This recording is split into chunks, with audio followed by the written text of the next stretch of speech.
Hello, hello, hello. Welcome, welcome, welcome. Come in, come in, come in. So this is Tamika's Den. I am Tamika. This is a review for the Kings of Napa, okay? The name of this episode was What's Pork Gotta Do With It? And this is season 1, episode 3. So guys, I just want to say this review is going to be up late, okay? All my Tuesday reviews is going to be up late. As a couple of shows that I normally do reviews for on Tuesday, but they are late with good reason because I was on Lamar Tyson's show tonight. Shout out to him. I thank him so much for having me. And if you have not seen that, go check it out, okay? On his Life Gains channel, Lamar Tyson, we was discussing power. And that was just like so much fun. So when I finished that, then I started watching the shows. And again, there's a lot of shows that come on Tuesday.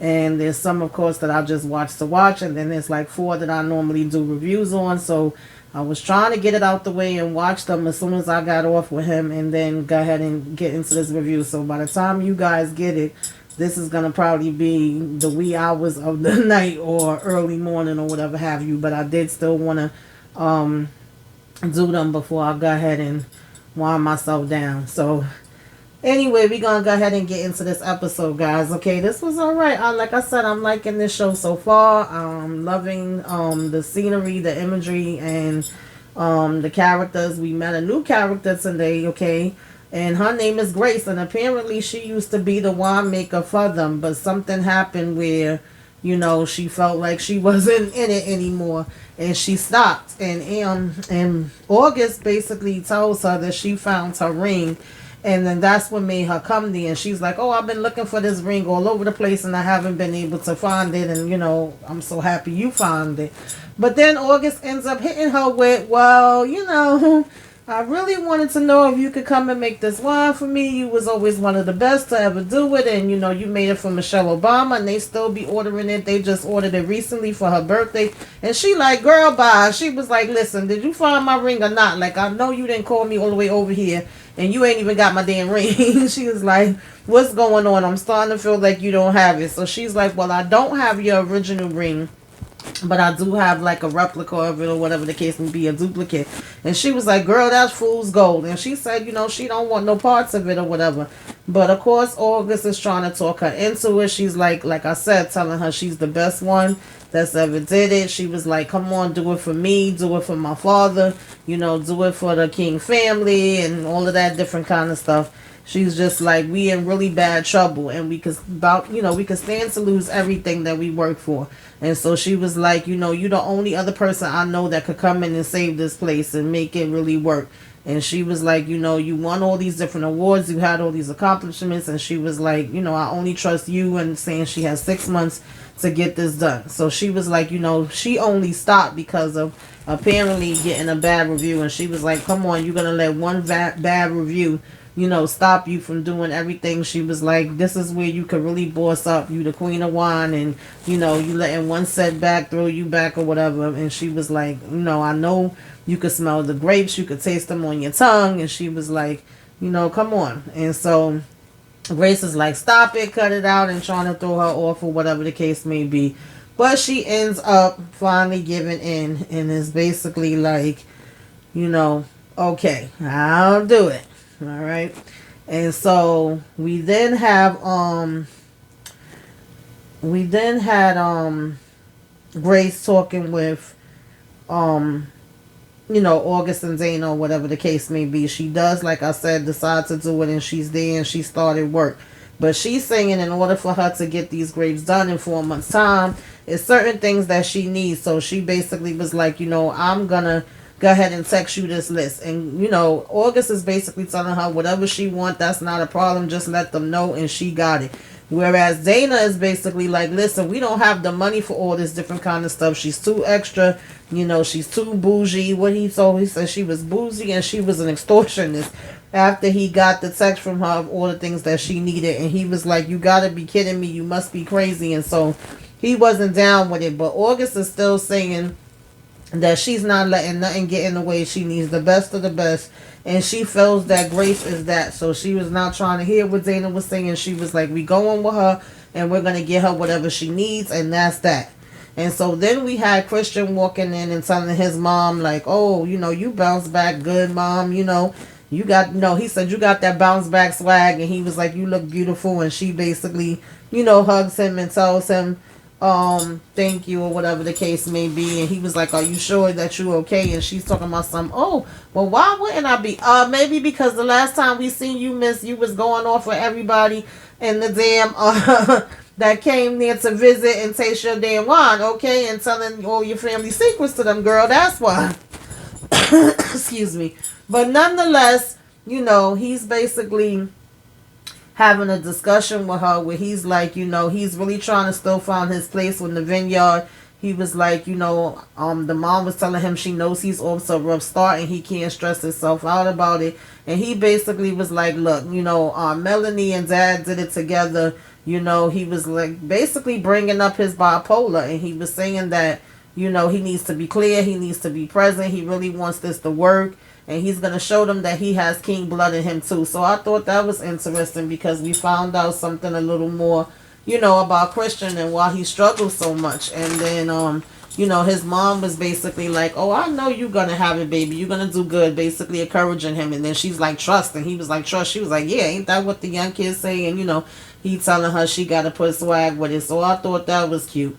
And then we see that August and Dana actually called in help. They called in a guy named Quincy, and they're saying that even though he's there doing investigating work, trying to find out who this extortionist is, they don't want to let the family in on none of this. This has to stay inside the room with just them three knowing.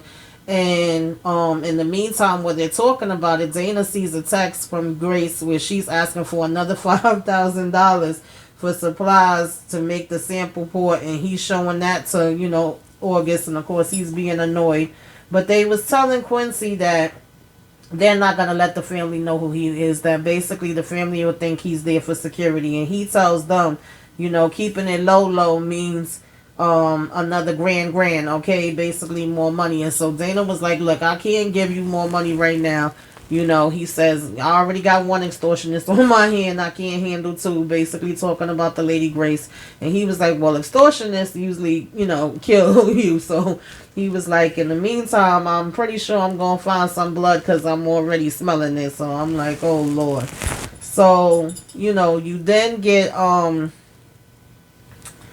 August talking with her little, friend or whatever the case may be. And he's saying, so how's about Friday night, trying to get a date with her or whatever, and make his mood on her. And she's like, oh, Friday could work.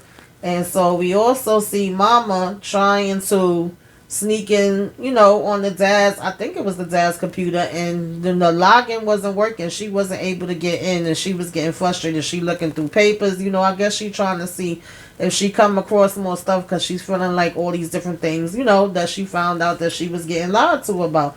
And so she can't get into it, and she's like, damn it, she's trying all different type of passwords. Each one is, booting her out. And she was like, why can't I remember this damn password? Like, why? And so she starts calling out to Christian and August, and they not answering or whatever, and she just still can't get in. And then, of course, when you make a certain amount of attempts, it locks you out. So then we had, Bridget. She's standing there looking at these wands behind this glass or whatever, and she was like, oh, like vinegar. And some guy's walking past in the middle of her talking, and he's like, how's it going? How's it been?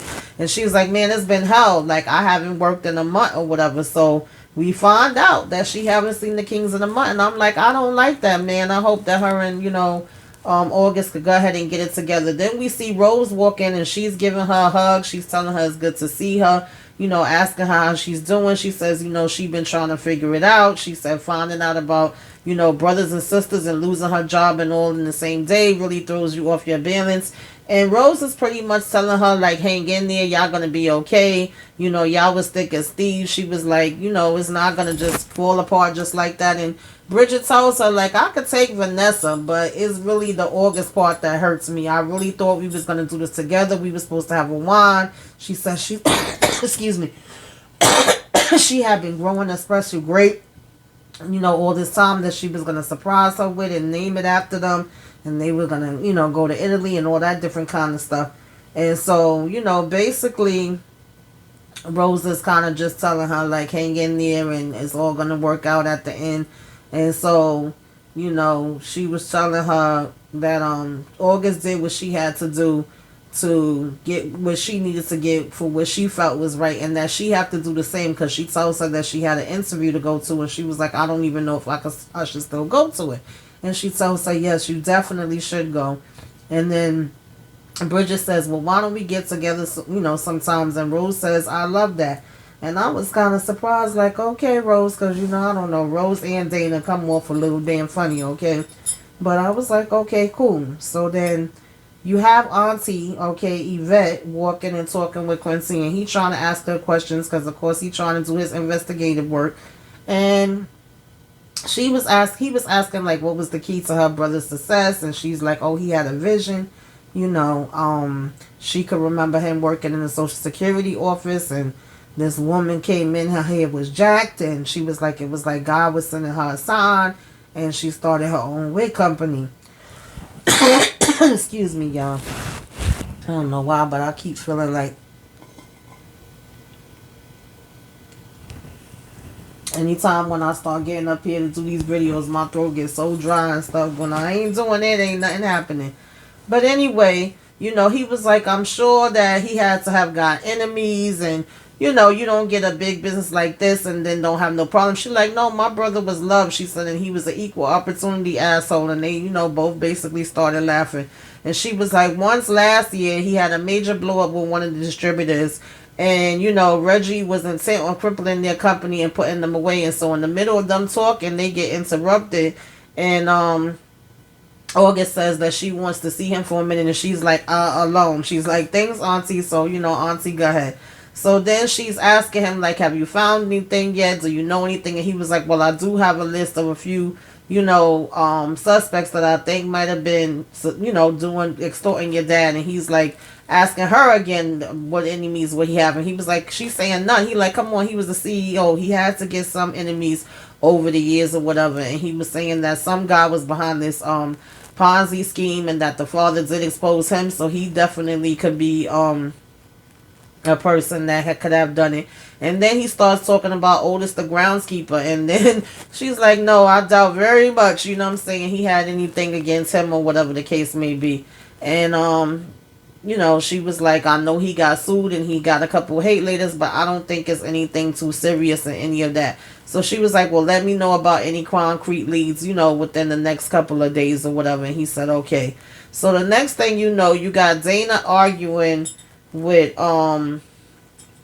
Grace, and he done hired another daggone winemaker, because he claims that this one is much cheaper and makes better wine than Grace. And so of course, her and Dana and August start arguing back and forth, because she's like, are you insane? I'm the one that's in charge of this. I brought her in, I got her doing this. Why would you come in and bring somebody else? And he says, this is not a dictatorship. Normally, if something like this happens, what we would do is have all the family taste the wine and have a vote on it. So he was like, that's basically what we're going to have to do. They're going to have to kind of battle it out, right? And the best one with the best wine is the one that will win. And then, I'm like, okay, y'all. So then, Mama's still on her snoop. Okay, some kind of way she done got all the way to damn Melody damn house. I don't know how. And she trying to look in her damn computer, and then she's like, oh yeah, her birthday, she's so simple or whatever. And then when she opens it up, she sees a picture of, them on the beach, and she's like, well, he never went to the beach with me. He used to say he hate the beach and he hates staying. And she like, this mother. And so in the middle of her snooping in her stuff or whatever the case may be, she hears them coming in, and she runs to get in the closet. While she in the closet, she ends up hearing people talking. And when she looked to see who's the other voice, of course, is Reggie's sister Yvette there, because remember, we seen them talking before, and we seen her telling Yvette, like, you knew about this too, you in it too, or whatever the case may be. You ain't just no innocent bystander. And so we all knew that she knew, but of course the mother didn't know. And then remember that Angela even asked her, well, I should say Vanessa, I'm sorry, y'all, I be mixing up the names sometimes. But Vanessa even asked Yvette at one point, like, did you know about this? And she had told her no. and that I'm only here for you, because she was already telling her, like, if I found out that you was, over there messing with her too, I don't think I could take it, and I don't think I would be able to deal with you. So come to find out, she's seeing it all for herself, and she was like, honey, I'm so scared of the direction that Vanessa's going in. And she was like, if she found out anything, that's like letting the devil loose. And Melanie is saying in Pradas, and they laughing, and she was like, oh, I wish Reggie was here, and I also wish that everything that happened didn't happen, and that y'all never got together. And so Melanie's like, well, I feel the same way too sometimes, but then if that was the case, we wouldn't have never had Bridget. And so she was like, I feel guilty looking back, every time at that day. In the meantime, like I said, Yvette is in the closet, and she starts crying. Of course, this hurts her, and she feeling, even more like let down and lied to, because now she knows the sister knew about it all the time. And so then we have August, no, before that, we have Dana and his wife Rose talking. At this point, he's telling her about the wine and saying how there's a market for it, and he's like, just smile because your husband made it, and basically just feeling like she's just supposed to vote for him automatically because he's her husband. And then he's like, can't you do this? And she's saying, of course. And then we have August, coming up to Christian. And so at this point, we're seeing that they're all going to the different family members and trying to get all of them to vote for them, saying, come on, I need you to vote for my dessert wine or whatever. I need to be Dana. And then you seeing, Dana going up to Aunt Yvette, and she like, listen, I ain't in this. I ain't messing around. She was like, y'all go ahead and do whatever y'all gonna do. And, basically you got,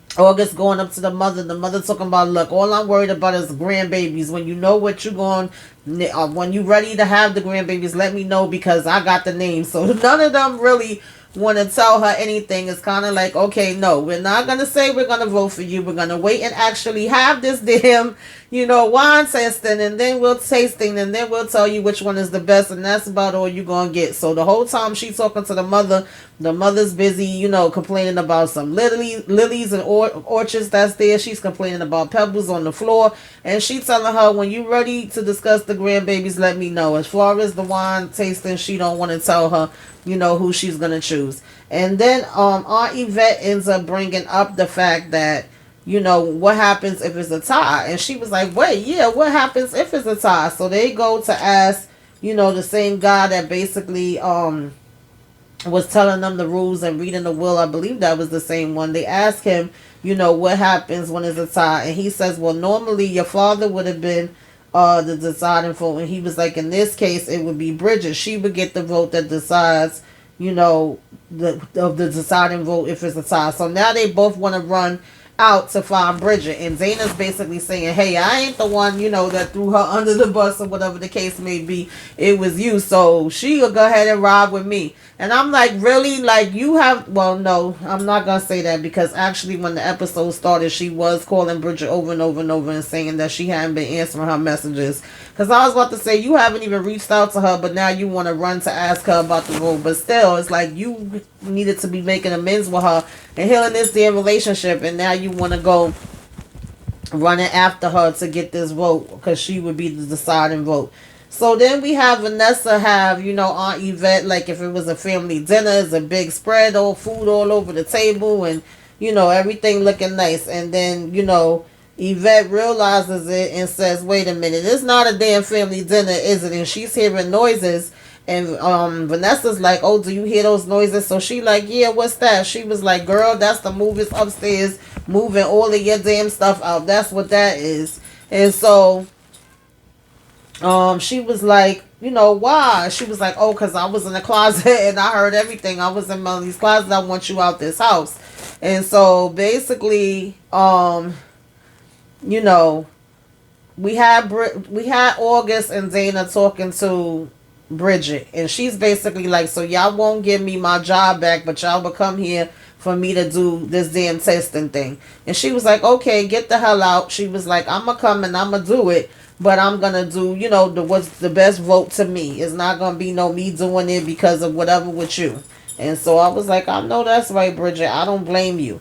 So in the meantime, like I said, Vanessa and Yvette is sitting down together at the table, And, she like, okay, yeah, I'm ready to get into this. It's good food, whatever the case may be. She was like, I've been so busy getting my hustle on. And Vanessa's like, oh, is that so? And she was like, yeah, I was meeting distributors all day and I got a few next week. And, about to take on the sales game to the next level. And so she was like, oh, okay, well, how about selling your soul? And that's when, Yvette caught on.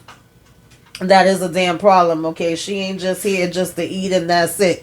And she telling her, like, yeah, girl, I'm gonna need you to move out. They putting all your stuff out of here and I need you to go. And so in the middle of her, saying that to her, she's like, come on, I've been there for you for so many things. And she's starting to name all the different things. She was like, I didn't want to cause a scene or yell at you or get all crazy or whatever the case may be. I'm trying to do this, I guess in as nice a way as I possibly can. And she was telling her that she was high or whatever too.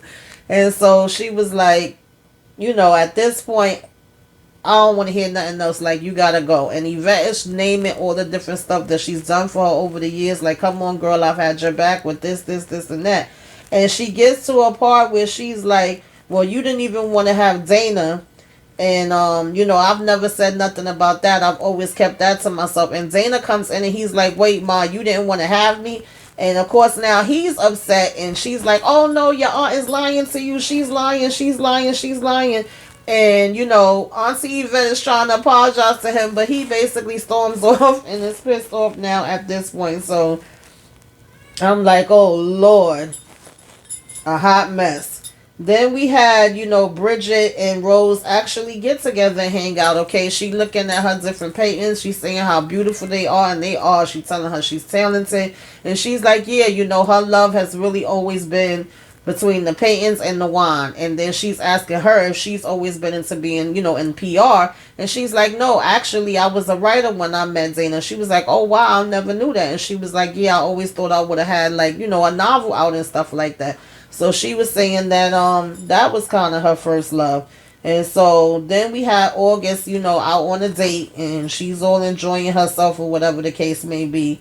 And at the ending of the date, she gets a call from the damn blackmailer where he like, oh yeah, you out on a date with your boyfriend and some other things that you need to be worried about. And she's like, well, come on out, say what you gotta say. And, why you hiding? And you here now, you watching me or whatever the case may be. And I'm like, yeah, this is a hot mess because apparently they see and hear the conversations they having in the house. They see and know where they going out to. So it's like, is this a couple of people? Is this one person? I don't know, y'all. But I'm very curious and interested to find out who the heck this is. And so then we had, Melanie and Yvette talking about, how Vanessa was in the closet the whole time. And she heard everything. And she like, oh my God, I can't believe she was in here and she was in the closet.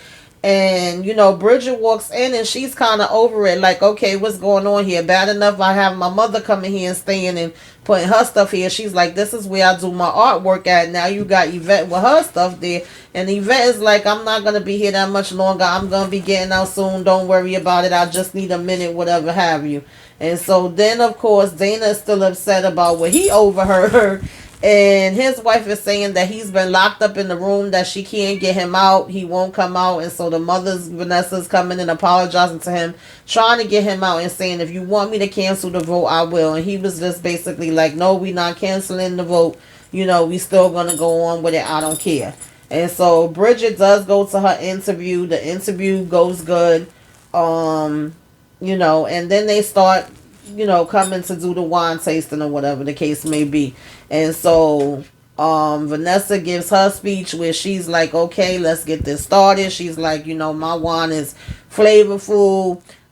It's a Myrade. It has Grace's brilliant blend with Lee George. And she's like, all the four seasons of in Paris and the top of the Michelin restaurants where we belong. And, Christian is like, okay, yeah, this sounds good and this sounds like it's made for me. And she was like, y'all gonna go ahead and enjoy this. It's a fabulous blend. And so she was just like, telling Grace to talk about it. And Grace was like, it's, a finest Portuguese that's currently on the market, and it has the flavors of succulent blends of raspberry, blackberry, and a hint of ginger. And so they all start smelling it. They twirling it around. They taste it. They like, okay, yeah, this is good. Like, I'm loving this. They was like, oh, okay, August, you came with it. And the aunt says she wants some of that right now on her nightstand, okay? Like, ASAP today or whatever.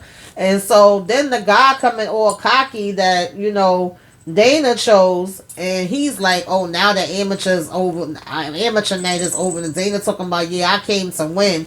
And he was like, my dearly departed father and I share something in common, and we both believe in quality that doesn't have to be expensive. He was like, this is something that, somebody could get 2 glasses of it or whatever the case may be and enjoy themselves, and they don't have to pay a lot of money for it. It's not bougie, it's not overpriced. And then the aunt Yvette is like, ooh, the shade of it all, And so he was like, this will be our lowest price wine, but it's going to taste better, unlike his sister's wine. So they all like staring that one around and going to drink that one, the same way they have with, the same way that they did with, August on. And so the next thing they start doing the votes, and Christian basically votes for August. Yvette votes for, wait a minute, I'm sorry, y'all. I got some notes here that I'm not even able to read. I believe it was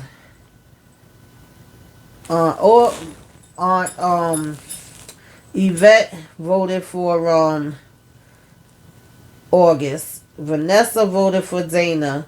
Bridget voted for Dana. So then they was like, wait, Rose still didn't vote, And he was like, oh, that don't matter because she normally always sides with Dana anyway. But in this case, Rose stood up and she was like, no, listen, I have to be honest. I know what your father liked. I know what, I would be able to do good PR for. And she was like, when it comes down to it, Vanessa's is the better wine. And everybody was kind of shocked, like, wait a minute, because, at this point, I'm sorry, August's is the better wine. At this point, August had already pretty much said, okay, Dana, you won, I guess it's going to be your wine. But then once they found out that they did not, add in Rose, and she went ahead and went for August, it was like, oh, wait a minute, hold up then I did win. And I did feel like Bridget was being spiteful, and she was basically just saying August because she's mad about the situation, so she just basically went with Dana. I think everybody else was being pretty truthful, when it came to their comments. And so, nonetheless, with Rose choosing August, that pretty much means that August is going to be the winner, even though she was willing to give in to, Dana and be like, oh, okay, well, you won fair and square. There's nothing I could do about it. And so Dana basically ended up going in on Rose. He was taking it real personal once she chose August. He was just like, oh, how can you do that? You supposed to be my wife. You supposed to take my side. We supposed to be a team. It's supposed to be about me and you. That should be that. And, you turning against me. And she was like, no, I'm not. I'm doing what's best, for the business. And I am doing what's best, for legacy and all that kind of stuff. And so she just wanted to stay firm in her own choice. And she didn't want to make it about him. And I was really shocked to see that, y'all. I'm not going to lie. I wasn't expecting that from Rose. It gave me just a little bit of a different outlook on her, okay? And a little bit of respect came in. I was like, okay. And so then you had Quincy saying he's drilling down because they trying to get an update from him. They trying to find out what's going on. Dana's like, you ain't found out nothing yet. And he was like, no, but I feel like I'm getting close. And now because Dana's so pissed off and such the hater that he is, he's basically telling Quincy that he wants him to find out dirt on August. You know what I'm saying? Come hell or high water, no matter what, he wants it done, and he wants to take her down any means necessary. He don't care. And I mean, we not shocked about that because we could already see that Dana is just super, super jealous, and for whatever reason, he just want to go up against his sister and just battle with her. So I don't think any of us were shocked about that, but it was a pretty decent episode, y'all. What did y'all think about it? I know I may have forgot something. Whatever I forgot, put it in the comments. Tell me how you feel. Tell me how you liking the show so far and what you looking forward to and what do you think we're gonna be getting next week. All that good stuff. Okay, like, share, comment. Till next time. Toodaloo.